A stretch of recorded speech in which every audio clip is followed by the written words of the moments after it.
Hey guys, it's Nick, and thanks for tuning in to Long on Wargaming for another review game on Risk Legacy. Now, this will have spoilers, so if you want to buy the game and play it yourself and find out what happens over the course of the 15 games, don't watch this video. Watch the first couple. The spoilers aren't that bad.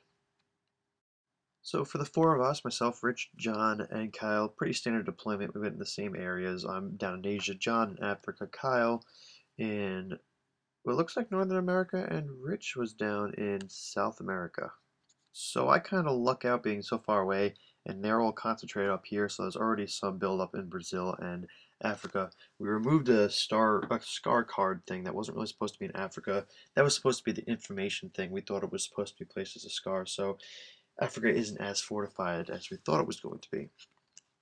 So I'm going crazy and I'm going to try to take over Asia, which is extremely impossible. It's got three different fronts with three different players able to knock me out each turn, so I'll probably never get the 7 extra guys.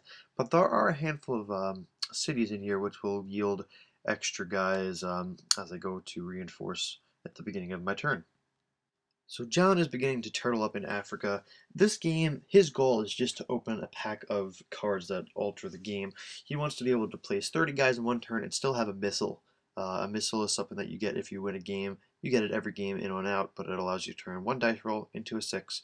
And he's going to save his missile and save up all his cards so he can place 30 and use them and have a missile all at the same time.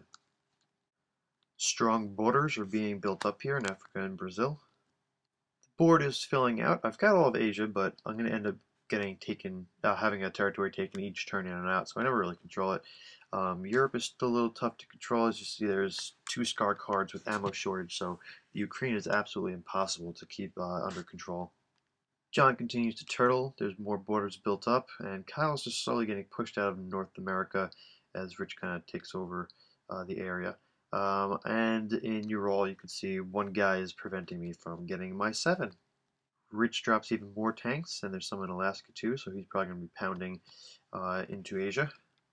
To my surprise, me and John couldn't figure out why Rich was keeping Kyle alive so long, and that's because Kyle was also kind of doing the same thing as John, building up cards so we can progress the game by opening a new pack of event cards and stuff. But Rich took the opportunity to use all of his cards to wipe out Kyle, who has been saving up about 6 or 7 cards at this point, and then he'll have the cards again to be able to cash in next turn. So Rich knocks out Kyle and just runs across Asia, and just causes some problems. So he cuts me out of my 7 and knocks out Kyle. So yeah. So Rich has laid siege into Asia. You can see he's got all those tanks over in the corner, little armada or fleet of tanks. I cash in my cards because I know something big is coming, because John's going to place 30 guys and have a missile. So we're all assuming it's going to be some sort of nuclear holocaust or some sort of crazy outbreak. But I'm going to put all my guys in Siam. This way I have a chokehold and I don't get eliminated from the game. So it's John's turn. Open when someone is about to place 30 plus troops onto the board and has a missile, so we're ready for some sort of nuclear missile wasteland. But we could not predict this. Aliens. So John has aliens. He's been an alien race all along, hiding amongst us. So we had no idea there was going to be another faction added into the game. So he's got a cool little car that gives him abilities. He gets to play as the aliens and his race this turn. In future games, the aliens will be a faction that are up for grabs, but it brings an interesting new factor to the game. So in addition to new event cards and a couple other things, the board gets altered. John gets to place Alien City onto the field. So he decides to place it in the middle of the Atlantic Ocean. I guess this is Atlantis. And he gets to make a waterway, which is crazy because now there's a whole new route across the battle, which is interesting. Now he's going to have a way to go in and try to knock out Rich, or go for Rich's capital, the capital that he took from Kyle. I thought he was going to connect it to Australia and Africa, because that would have been annoying because I can no longer really hold Australia effectively. But this is pretty interesting. So John proceeds to take the new route through Africa into America through Alien City to just all-out assault onto Rich, trying to claim the game this turn. You can see there's new alien guys mixed in there.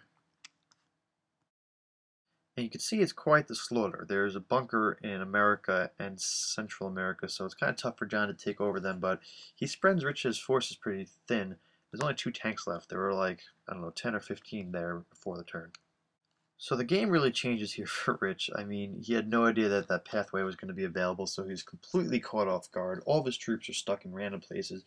Look at Asia, there's just all these tanks and stuff, and now it's my turn, and I'm totally going to seize the opportunity here.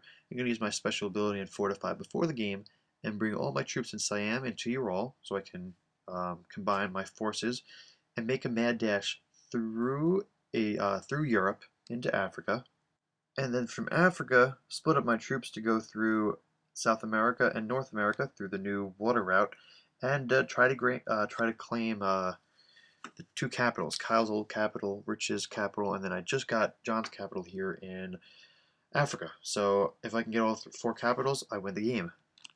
And I proceed to do just that, but you can see that giant clump of guys I have, I barely have anything left by the time I get to America because that bunker is tough.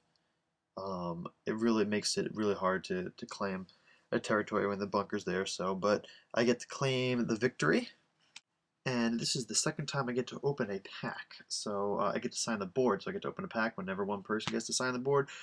For a second time, open this pack, and it adds additional event cards and some cool little variables.